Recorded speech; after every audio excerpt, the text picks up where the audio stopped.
Oh, welcome back. Signals. You send them. You receive them. I mean, we send a lot of signals in real life and online.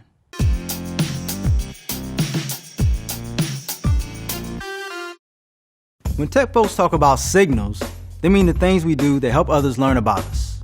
And everything we do gives off signals. The things we click on, the things we don't, the things we search, also known as our queries, the things we put in our carts, and the things we leave in our carts, the things we eventually buy, and even the things we hover over. They all give off signals. One way we use these signals is to cluster and classify users. Remember that? Yeah. You can cluster and classify users based on their behavior to provide the right recommendations to the right users. We'll have more on that later. Another way to use these signals is for something called A/B testing.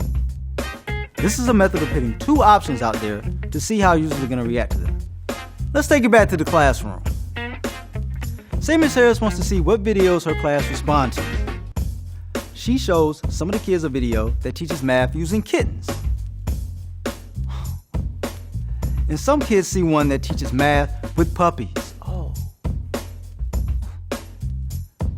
And after showing each video, she sees the kids that watched the puppy video were more excited about math and picked up the lessons quicker. Puppies win! Ms. Harris was A/B testing the kittens versus the puppies, and the signals her students gave off told her that the puppies were the way to go. One more way we can use signals to give a boost to items on search engines. Let's say Ms. Harris is searching for more puppy videos to show her class.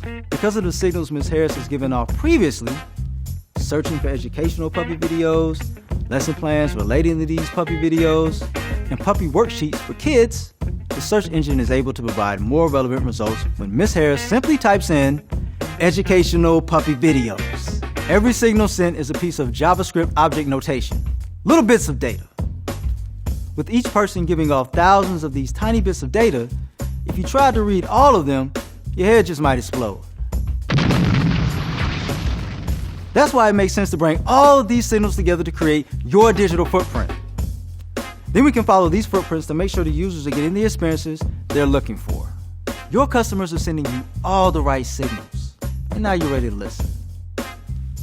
Catch you later. For more information on all things AI, subscribe to this channel. Check out all these other videos.